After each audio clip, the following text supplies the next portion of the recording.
Welcome to the Tipping Point Show. I'm Jimmy Evans. I have joining me on the program today Bill Salus. He's an end times expert, an author of many books, documentaries. Bill is joining us today to talk about the future wars.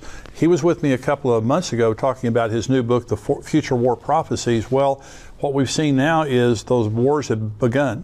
And so we're going to be talking today about Psalm 83 war, which we're seeing the beginnings of right now. All the different wars prophesied to happen in the relatively near future before the tribulation. Bill is going to be talking about all of that. We're going to be talking about the tribulation, everything that's going to be happening prophetically, especially as it relates to Israel. I'm excited today to have joining me best-selling author and end times expert Bill Salus.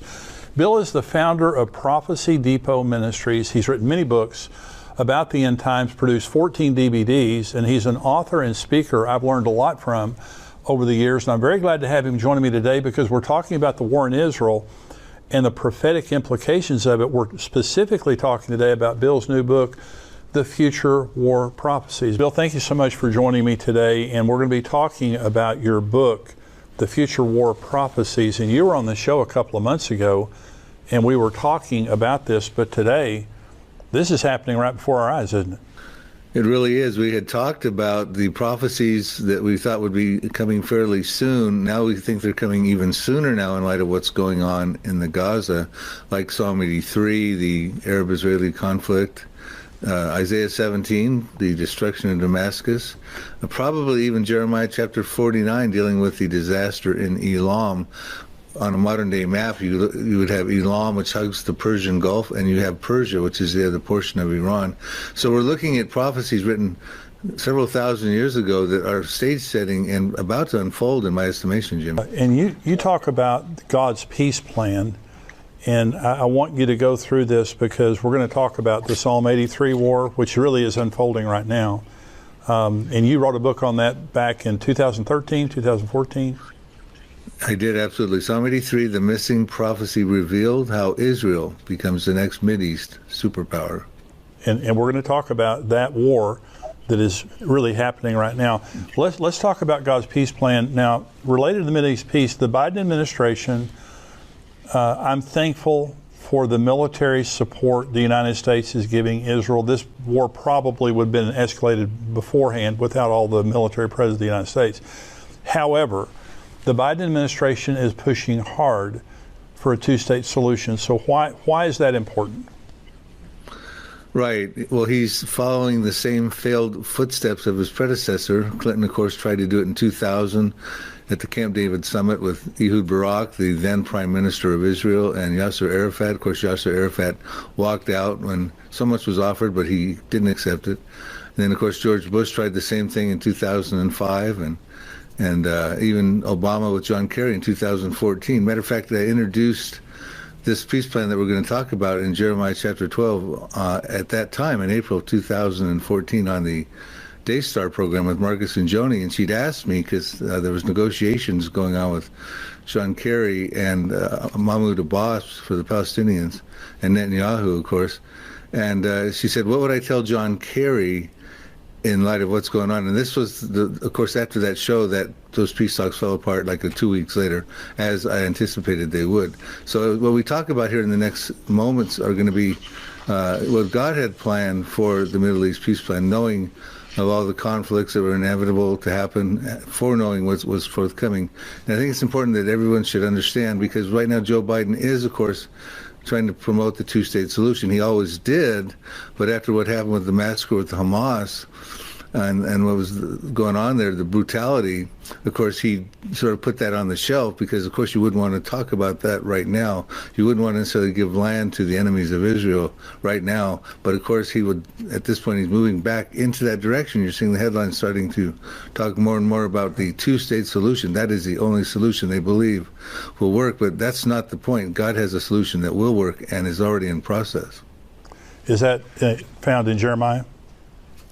Yeah, Jeremiah chapter 12. It's a two-part peace plan. The first part, this is written about 590 BC. Now, God, knowing the end from the beginning, foreknew that when the Jews would come back into the land, he promised he would restore the Jews back to the land of Israel. 1,878 years elapsed from 70 AD to 1948 AD. But in that period of time, God knew that when the Jews came back into the land, there would be a problem. Because what he had witnessed firsthand, the ancient hatred that stemmed way back at the time of Abraham, when it went back with Hagar versus Sarah, the mothers, they had a conflict together. You had Ishmael versus Isaac, the sons had a conflict. This ancient hatred started to develop, the grandsons. You had Esau versus Jacob. Then you had the cousins, the Moab and Ammon, which would be modern-day Jordan, and the Hebrews, even the grandson, Amalek, against the Hebrews. God witnessed that ancient hatred that continued to be incubated throughout the Middle East from time immemorial. And he knew that it would be alive and well when the Jews came back into the land with this foreknowledge. So he had to put together but not only alive and well, but now deeply embedded into a Jew-hating, violent religion of Islam. And of course, we've seen that happen ever since Israel came back in the land in 1948. So he knew that was going to be the case, but he's a very compassionate God, Jimmy. And you're going to see in his plan here, he's so long-suffering that he wishes, of course, none would perish. That's why he sent his son, Jesus Christ, even those who were worshiping the false god of Allah. And we're going to read about his compassion for them. But all would have put their faith in him and have eternal life in Jesus Christ. That's our God that we serve, Jimmy. Yeah. So he knew he'd have to do a resettlement plan. This is the ultimate land for peace plan. And he told Jeremiah how this would work. Of course, everyone's out of compliance with it. The politicians don't know about it. But we're going to tell them, like I did on Marcus and Joni in 2014 on your show, what God's plan is. And it's already in the 20th century plan, part 1, that we're going to read about, has already been implemented and is effectually intact. Wow. And what it says here, thus says the Lord, against my evil neighbors. Now notice that, neighbors in the neighborhood, he's calling them evil, not calling them good, who touch the inheritance which I have caused my people Israel to inherit. Of course, that's the promised land. Behold, I will pluck them out of their land and pluck out the house of Judah from among them. And we'll stop there. Evil neighbors, they got to be resettled. These are Arabs who were living in what was formerly called Palestine. He's going to pluck them out. Forceful language. They're not going to go voluntarily. He's going to pluck them out. He's going to move them back into the lands of their heritage. And he's also going to take the Jews who are going to come into the land of Israel and take them out of those Arab lands and Persian lands of Iran. And he's going to move the Jews into, and it says he's going to pluck them out also, meaning forceful language for them as well, not necessarily wanting to go voluntarily, a lot of them. So we find out that in the 20th century, God had already made sovereign moves in that direction. And what we find out after the Ottoman Empire lost in World War I, and it collapsed after 400 years of reign over the Middle East from 1517 to 1917, that all of a sudden now the Arab states start to get their statehood again. God is going to bring the Arabs back into their states. He's going to have compassion on them, take them back to their heritage. We find out in 1922, you had Egypt was regained its statehood. We find out in 1932, Saudi Arabia and Iraq got their statehood. So we see God's in works here doing this sovereign act. 1935, Persia became Iran, formerly called Persia. 1943, Lebanon got its statehood. 1946, Jordan and Syria. And then, of course, now it's Israel's turn in 1948. Now, actually, Israel should have been the first state to get a statehood back in 1917, but the British Empire didn't have that happen with the Balfour Declaration. And, of course, at that time, the sun always used to set on the British Empire. They controlled about a fifth of the world's landmass and about a sovereignty over about a quarter of the Earth's population. But in 70 years from that time up until their decline, the sun always sets on the British Empire at this point in time, because they did not do what they were supposed to do in 1917, and they subjected the Jewish people to the Holocaust, and 6 million of them, of course, were exterminated by Hitler. So World War I prepared the land for the people, and World War II prepared the people for the land. Wow. So God put all this together. He put all the statehoods together like he said he would. And he's going to pluck these Arabs out, and he did. And he brought them back into their statehood, and he's bringing the Jews back into their place. And it goes on to say in verse 15, then it shall be after I have plucked them out, then I will return and have compassion on them and bring them back, everyone to his heritage and everyone to his land. Everyone, not just the Jew, but the Jew and the Gentile, the Arabs, to their heritage, and he will have compassion on them. This is the compassionate plan that God had, a land for peace still extraordinaire, a resettlement plan that God had put in the lips of Jeremiah's prophecy back 590 BC. But he goes on to say, and this all happened in the 20th century, like I said, In the 21st century, now here's what we've got in store, what's forthcoming at this point in time. The only thing God asked after giving them their statehood was inscribed in Jeremiah 12, verses 15 and 16. And it says, "And it shall be that if they will learn carefully the ways of my people," speaking about the evil neighbors, "to swear by my name," not Allah, not the false god, but Jehovah, "as the Lord lives, as they taught my people to swear by Baal, the false god." During Jeremiah's time, Baal, the Jews were worshiping Baal, and they were actually sacrificing their children to this false god, Baal. So God says, if you will worship my name, like you taught my children back at Jeremiah's time to worship Baal, then they shall be established in the midst of my people. So the plan was to establish the Arabs in the midst of the Jewish people, let them have their heritage lands, have compassion on them, have their statehood. All God asked after he set all that up in the 20th century was that they would worship him. And I think that was a fair request after all he's done for them. But they don't. They're not worshiping him. They're worshiping not the one true God of Jehovah, but they're worshiping the false God of Allah. And that's a violent thing they're doing to the Jewish people, as we see. He goes on to say this, and I'll conclude. "But if they do not obey, I will utterly pluck up and destroy that nation, says the Lord." Utter destruction of nations, Jimmy. And that's where you get into the Psalm 83 and the Israeli Defense Forces existing in fulfillment of Bible prophecy to fight off the Arabs. And we see them going to task right now in the Gaza, Jimmy. Who are the evil neighbors that Jeremiah is talking about? We have to look at the roundabout in the neighborhood there. You have, and they're all identified in Psalm 83. They got their statehood we talked about. You have Lebanon to the north, listed as Tyre or Gebal in Psalm 83 verses 6 through 8. And that's, of course, where the Hezbollah are. Right. And it says in Psalm 83, it says that the inhabitants of Tyre, in other words, a habitation condition. And if you sort of research the word, it looks like it could be a state within a state, inhabiting.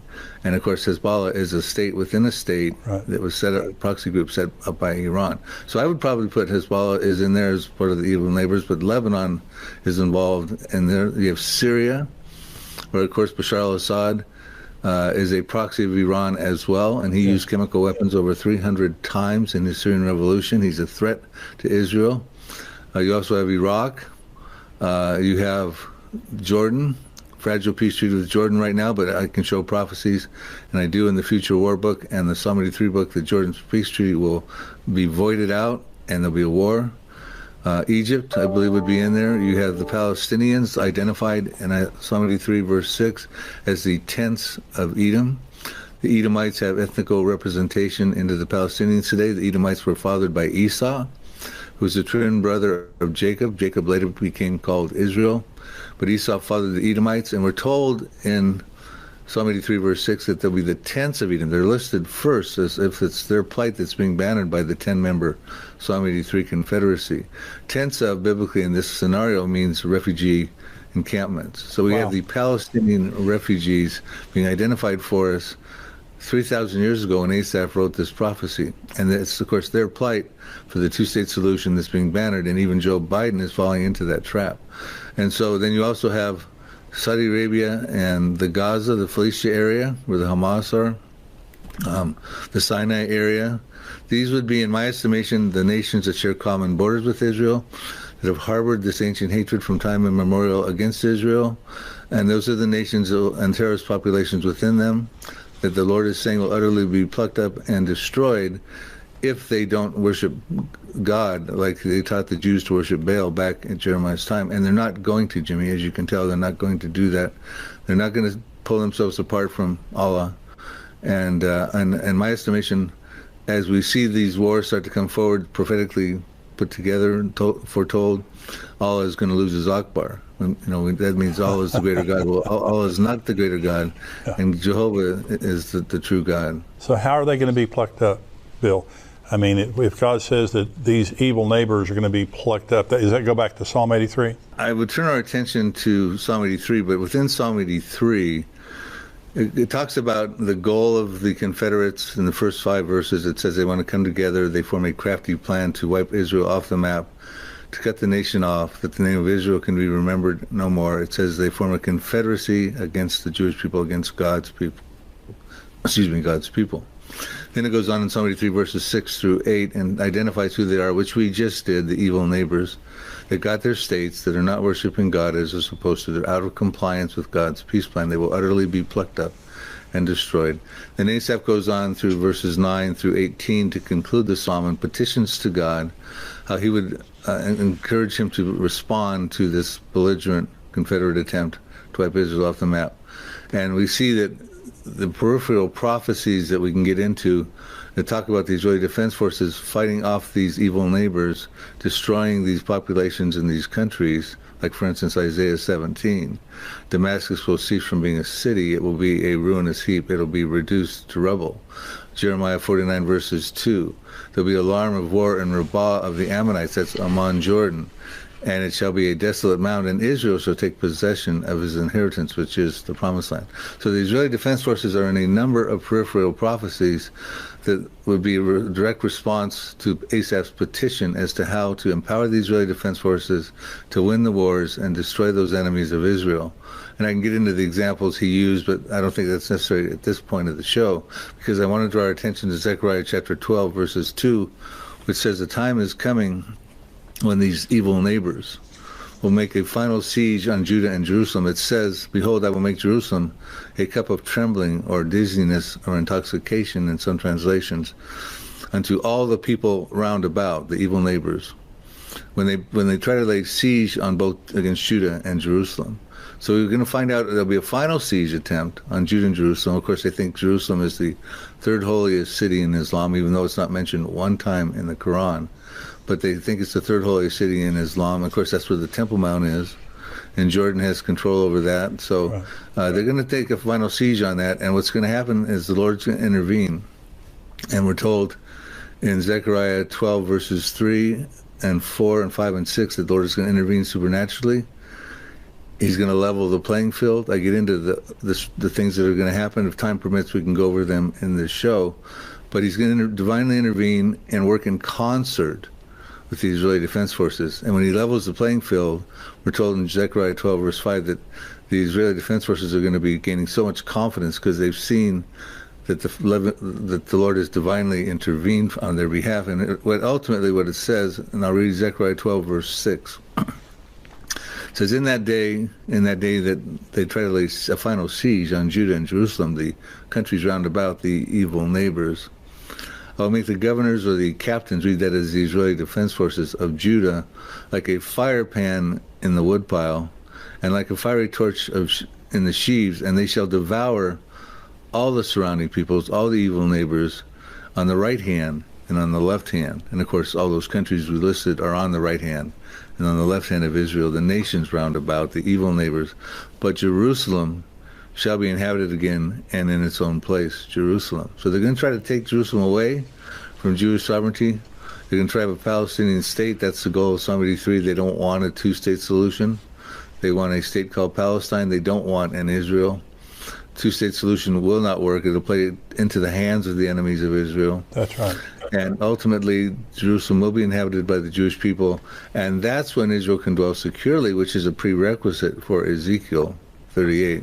Hey, before we go to the next question with Bill, and I hope you're enjoying this because this is intriguing concerning what's happening in Israel, I just want you to know we have endtimes.com. That is our full website where we have all of our podcasts, all of our articles, everything that we do to keep you up to date on what's happening in the world, Bible prophecy, what's happening in Israel.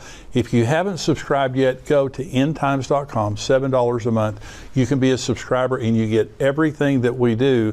And this is a time right now in world history where we need to stay encouraged, we need to stay informed, and this is what we're there for. If you haven't subscribed yet, go to endtimes.com, $7 a month, become a subscriber.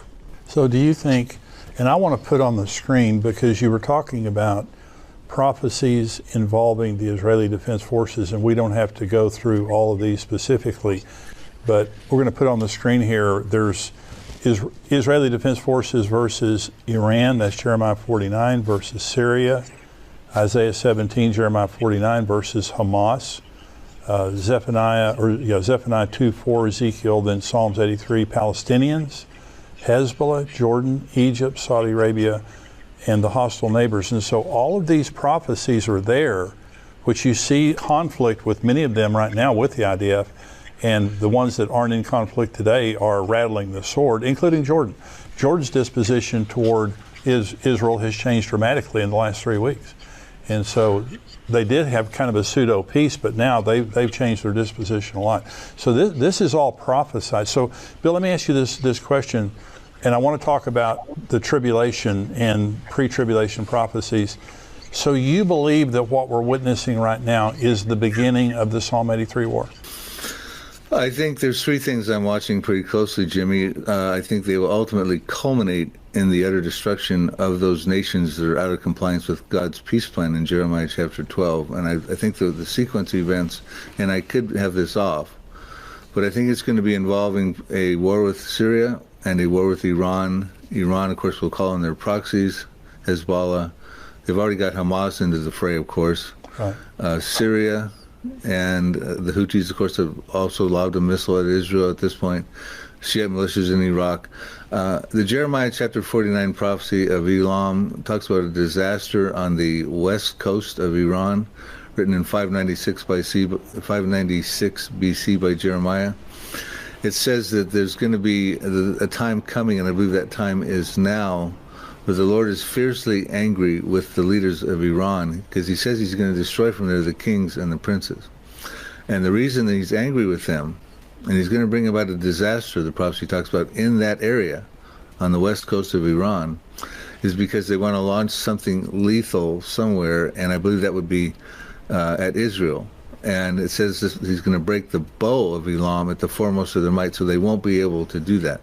Now, one of the things as we're watching this conflict with Hamas going on, we're not hearing anything about Iran's nuclear program. We're not hearing about IAEA inspectors going in and saying, hey, listen, we've got Iran in check. They're not building their nuclear weapons. Well, 2 weeks prior to the conflict, on October 7th with the Gaza and Hamas, we were told that Iran was 2 weeks away from having all enough sufficient fissile materials to make a nuclear weapon.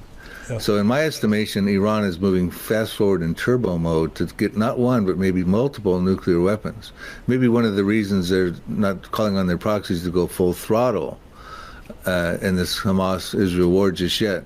I mean, I'm speculating, but I think they are moving in a rapid direction to get a nuclear weapon. But the prophecy says he will break the bow at the foremost of their might, so they can't launch their nuclear weapons, apparently at Israel, is what I'm thinking the concern is. And when we look at what's going on in Iran, that west coast, that Elam territory, which hugs the Persian Gulf, it is where Iran's got all of its underground missile silos, portable rocket launchers, its underground air base, its intercontinental ballistic missiles, which can hit Israel in 400 seconds, which is 6.66 minutes.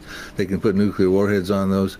It's where all their missile defense systems are. Of course, that's the closest place to Israel. And of course, it's the closest place to defend Iran proper from Israel and any other enemies. So that prophecy I'm watching for, it could happen before Isaiah 17, but Isaiah 17 could also happen, which talks about, Isaiah 17:1 says, the burden against Damascus, it shall cease from being a city, it will be a ruinous heap.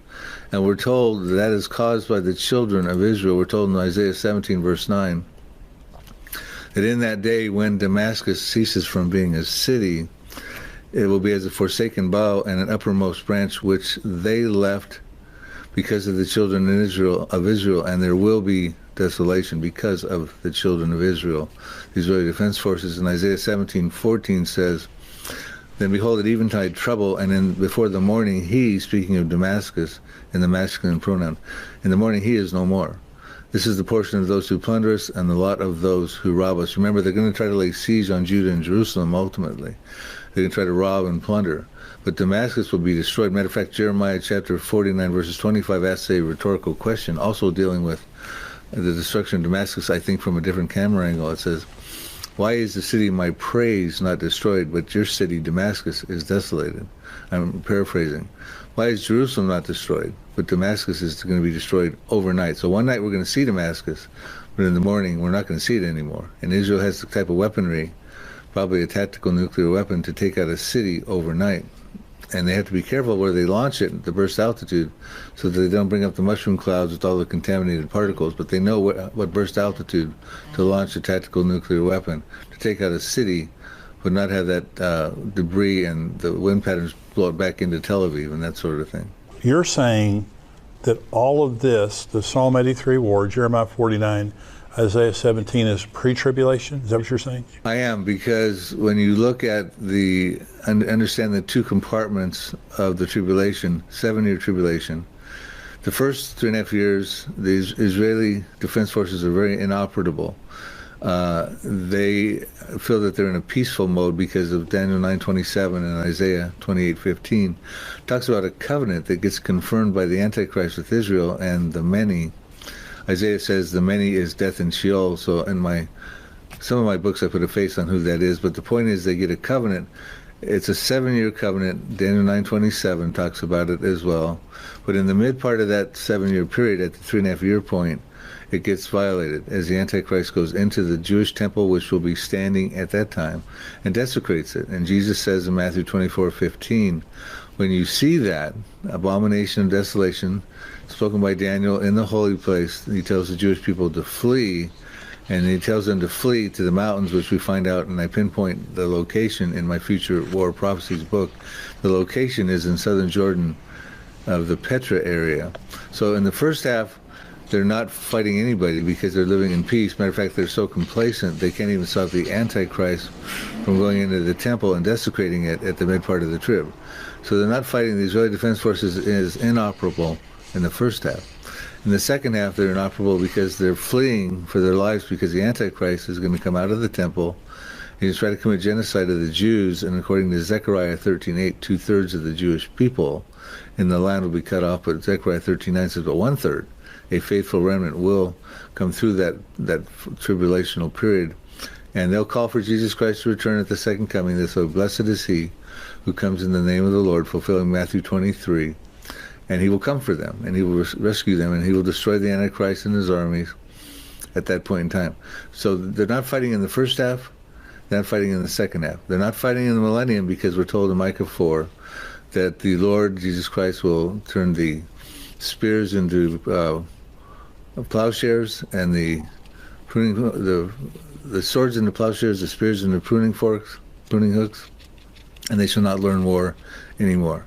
So they're not fighting in the tribulation, they're not fighting in the millennium, so they have to fight before the tribulation, Jimmy, and that's what we're seeing happening already right now. Matter of fact, Ezekiel 37:10 says that the Jews will come out of the Holocaust and become an exceedingly great army. Yeah. And that's what we're going to start to witness here.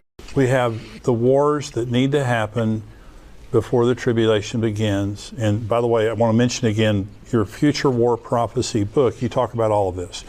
You were on the show a couple of months ago and we were talking about all this. But October 7th, this is now. I mean, you see unprecedented anti-Semitism in the world right now. And anti-Semitism is a requirement for the end to happen. You know, and especially, and I want to talk about the Antichrist in just a minute in the Covenant of Peace. I want to talk about that again. Psalm 83 is this war of the immediate neighbors of Israel, these evil neighbors. And we see that unfolding right now. We don't know exactly when it's all going to happen, but part of it's happening right now. Jeremiah 49 is a strike on Elam. This is the area, Bill, I just don't know how much longer Israel can wait before they have to, it has to be preemptive. They can't wait to be struck by a nuclear weapon. They're just too small. They're too vulnerable. And so, I mean, personally, and I've been saying this now for several years because there's been talk about how soon, you know, Iran would get a nuclear weapon, but it just seems as though they're very close by all estimations. But then you have the Jeremiah 49, then you have the Isaiah 17 where Damascus is a trafficking spot right now for Iran. Israel's bombing Damascus just about every day because of the Iranian activity there. It's Grand Central Station for all the bad actors that are coming into that area of the world. And so those wars, and then Ezekiel 38 and 39, which is a massive war that God himself wins. And so all of that happens. So, and I know that we don't set dates, but it seems to me like, Bill, one of the ways that I said this, since October 7th, I just don't think you're going to put this genie back in the bottle. Now there will be an Antichrist that comes, and this covenant of peace is going to supposedly, for a period of time, solve the problem, and he's going to be the answer man. He's going to be the new Messiah. But between now and then, do you see an escalation in all of this? Well, it's going to escalate. Is it going to escalate in the near future? I kind of agree with you. This Gaza thing is probably going to catalyze into something much deeper and prophetic implications. Israel is attacking Syria. They have been for quite some time. They are now also having skirmishes with Hezbollah to the north, and they also took out an inbound missile from the Houthis, another proxy of Iran, way down in Yemen. So they're involved in this, but it's at this point it's kind of crosstown rivalries rather than a full-on biblical war. But they're ultimately going to be in the biblical wars fulfilling these prophecies. The question is how soon. And in light of what's going on with Hamas right now, I would have to suggest that's going to be very soon. And I don't think, like you said, the Pandora's box has been opened. You can't put that genie back in the bottle. They're talking about a ceasefire. The world's clamoring for a ceasefire in the Gaza, more than any humanitarian aid. And Egypt's coming out saying, we don't want any of these refugees. That'll be a declaration of war. That was General Sisi said that. Right. Just recently, Jordan came out and said, we do not want any Palestinian refugees to come into our territory as well. That would also be a declaration of war. An ambassador just said that as we filmed this show. In fact, I think we have a prophecy. I want to read it to your viewers real quickly. That's interesting that they want to trap these Palestinians at the border. Okay, they want to keep them. They're like pawns. They fulfill an important role for these Arab states. They don't want these Palestinian refugees back in their countries, which, by the way, in God's Mideast peace plan, those Palestinians were supposed to go back to their homelands. But the Arab states who got their statehood decided it was better to keep them deployed as refugees inside of Israel and around the general region out there in the West Bank, the Gaza, etc. But here's what it says in Obadiah 1:7. I think it's very relevant right now to what you hear Egypt and Jordan saying, who, by the way, have those fragile peace treaties with Israel, and I point out in the Future War book, those are going to be gone shortly. It says here, Obadiah 1:7, all the men in your confederacy, I believe that would be the Psalm 83 confederacy, all the men shall force you to the border of Israel, in my estimation. The men at peace with you, the Psalm 83 confederacy, evil neighbors, shall deceive you and prevail against you. Those who eat bread with you shall lay a trap for you. No one is aware of it. So in other words, I believe it's a trap. Now, I don't believe the Arab states realize it's a trap, but God's saying it's a trap because they got nowhere to go. Right. And then the Arabs aren't going to let them back into their land. So I think we have another prophecy to be watching right there, Obadiah 1:7. The men in your confederacy will keep you at the border. And I think we're seeing that going on as well. So Ezekiel 38, and this is there's a lot of discussion about Ezekiel 38. So the preconditions, talk about Ezekiel 38. Now, the war has to be over. The first 3.5 years of the tribulation are peace. And so when the Ezekiel 38 and 39 war happens, what are the preconditions for that? Right, and let me clarify something just before we skip to this topic, because I think the stage gets set for Ezekiel 38 after Israel wins wars, and I'll tell you why in a moment. But when we talk about the peace covenant, a lot of people think it's a peace between the Arabs and the Jews, a politically brokered peace deal that's going to resolve the Arab-Israeli conflict. I don't subscribe to that. I don't find anywhere in the Bible that it says that, not in Daniel 9:27, not Isaiah 28 verses 15 and 18, the two main proof text passages. What I do believe is that conflict is going to end militarily, and that's what the Israeli Defense Forces are going to be involved in, utterly plucking up those nations. But what I do believe, and I put 3 clues forward in my Last Prophecies book, which is Last Prophecies, the first 3.5 years of the tribulation. What I do put forward is that the Jews are going to get involved in this false covenant, not realizing it's a false covenant, because they want to build their temple. It's going to facilitate their ability to build their temple. I put 3 clues forward as to why that's the case. I'll give you just a couple of them real quickly. One of them we're told in Revelation chapter 11, verses 1 through 4 or 5 in there. The first half of the tribulation, the first thing that John's doing, representing the Jewish people, is he's measuring the inner court and the outer court He said, well, don't measure the outer court, that's for the Gentiles, but measure the inner court and those that worship there. So he's measuring a temple, which would be the case. You do that immediately if you have the ability to do that once the covenant has been confirmed. Also, Isaiah 28, verses 16 and 17. Isaiah 28:15 talks about the covenant. It says, you'll make a covenant with death, you'll be in agreement with Sheol, so that when the overflowing scourge passes through, whatever that's going to be, and I put a face on that in my books, it will not come over you.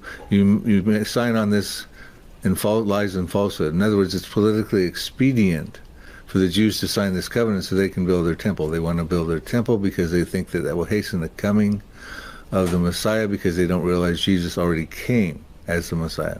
They think it's going to bring the Messiah, and he's going to take care of that overflowing scourge and usher them into the Messianic kingdom. The clue it goes on to say, Isaiah says in 28:16-17, I'm paraphrasing, he says, don't be hasty with this covenant. He says, you think you're going to build the temple, the measuring rod, the cornerstone. He starts listing all the things that would be an ingredient to build a temple. He says, don't be hasty, because he's telling them the Messiah's already come, and the chief cornerstone, the sure foundation, all those things in the New Testament that talked about Jesus Christ. He's telling them those things have already come. So I think it's another reason why he's saying don't your temple's not sanctioned, and I think that's another clue why that's what the true content of the false covenant is. Wow. And so the peace, obviously, Ezekiel 38 talks about when they're regathered, they're going to be living in peace, unwalled villages, when they're attacked by the Gog-Magog coalition. So the Psalm 83 war obviously has to be over by then, is that correct? There are preconditions, and unless these preconditions are met, Ezekiel 38 can't happen. And Israel has to be brought back into the land, regathered. This is Ezekiel 38, 7 through 12. Regathered from the nations, check mark, that's going on. In the latter years, check mark, we're in the latter years. Brought back from the sword of persecution, check mark. Into a land that had long been desolate, check mark. Those things are there, but those aren't the only preconditions. They must be a peaceful people dwelling tranquilly, living in a land of unwalled villages. They must be dwelling securely without walls, bars, or gates. They must have silver and gold and acquired livestock and goods, and possessing great plunder and booty, because that's, of course, the motive of Russia's coalition of Ezekiel 38. Right. Unlike Psalm 83, they want to take the land of pastures of God for possession. Psalm 83, verse 12, Russia's coalition, separate coalition. Following Psalm 83, they want to take the prosperity of Israel, their livelihood, their plunder, and their booty. Now, Ezekiel 38 can't happen just yet because Israel's not dwelling peacefully. We see that on the news every day right now with what's going on in Hamas and the skirmishes with Hezbollah to the north. They're not dwelling without walls, bars, nor gates. They've got a 403-mile wall coursing through the center of Israel proper, effectively keeping Palestinian terror outside from Israel proper. They've got walls to the north around Lebanon, a couple walls there. That's why Hezbollah is trying to build tunnels under them. They've got walls by the Gaza. That's why the Hamas will build tunnel networks under there. They've got walls down by the Sinai in Egypt. They've got walls even around Jordan. Matter of fact, Netanyahu recently touted he's going to fortify that wall even more around Jordan because they want to keep weapons smuggling that's coming through Jordan away from the West Bank. Matter of fact, Israel is the most fenced-in and fortified country in the world. Wow. And so they're not dwelling without walls, bars, nor gates. Matter of fact, they have to be dwelling securely also. He mentions that 2 times, and the Hebrew words are yeshav v'tak. He mentions it twice. And it's not a security that's politically brokered. It's a security in his context because you've defeated your enemies and now you can dwell securely. Now you can tear down the walls, the security checkpoints and things like that. And so we ask ourselves, well, when is Israel going to dwell securely? And I'm going to take the liberty to tell you in Ezekiel 28, 10 chapters earlier, he tells us exactly when. He says, thus says the Lord God, when I have gathered the house of Israel from the peoples among whom they are scattered, we've seen that's been going on, back into the land of Israel, and hallowed in them in the sight of the Gentiles, then they will dwell in their own land, which I gave to my servant Jacob, and they will dwell safely. Yeshav v'tak, same Hebrew words. They'll build houses, they'll plant vineyards, yes, they will dwell securely, Yeshav v'tak. When I execute judgments upon all those around them who despise them, then they shall know I'm the Lord their God. Wow. The utter destruction of the nations that are out of compliance with God's roadmap plan that we talked about, and his peace plan that we talked about at the beginning of this show. They're going to be utterly plucked up and destroyed. Judgments will be executed upon them, because until that happens, Israel can't dwell securely and tear down the walls, bars, or gates. I love the way you explain things, Bill, because, you know, this is such